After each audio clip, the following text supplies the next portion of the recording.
నాగర్ కర్నూలు జిల్లా కొల్లాపూర్ పట్టణంలోని మాధవస్వామి దేవాలయ ఆవరణలో సంక్రాంతి పండుగ సందర్భంగా ఆలయ కమిటీ ఆధ్వర్యంలో కొల్లాపూర్ పట్టణ మహిళలకు ముగ్గుల పోటీలు నిర్వహించడం జరిగింది.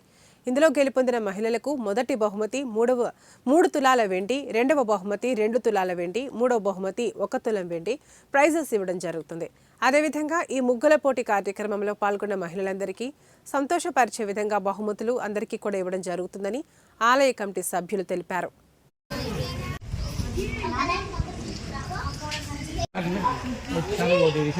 నా పేరు తేజస్విని, మాది కొల్లాపూర్. ఇక్కడ మాధవస్వామి దేవాలయంలో ముగ్గుల పోటీ నిర్వహించారు. మేము మా ఫ్యామిలీ, మా పిల్లలు అందరూ ఇక్కడ మార్నింగ్ నుంచి ముగ్గుల పోటీలో పార్టిసిపేట్ చేస్తూ సంతోషం వ్యక్తపరుస్తున్నాము.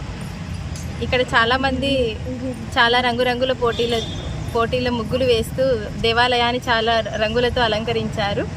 ఈ సందర్భంగా మాధవస్వామి దేవాలయంలో గత 24 సంవత్సరాలుగా ఈ ధనుర్మాస కార్యక్రమాలు విజయవంతంగా చేస్తున్నాము. ఇందులో ప్రతిరోజు ఒక తిరుప్పావై చదువుతూ పూజలు చేయించడం జరుగుతుంది. అయితే రేపు 13వ తారీఖు స్వామివారి కళ్యాణం ఉంటుంది. అంతకంటే ముందు హోమం ఉంటుంది. మరి నెక్స్ట్ డే స్వామివారి యొక్క ఊరేంపు కూడా ఉంటుంది.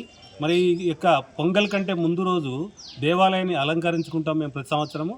అలంకారము అని అంటే దేవాలయంలో ముగ్గులు వేసి ఈ యొక్క కార్యక్రమాన్ని చేసి దేవాలయాన్ని సుందరంగా తయారు చేసుకుంటాము. ఇటు కార్యక్రమంలో పాల్గొన్న మహిళలందరికీ కూడా దేవాలయం కమిటీ తరపున బహుమతులు ప్రకటించాము. ఒక ఫస్ట్ ప్రైజ్ 3 తులాల వెండి, రెండో ప్రైజు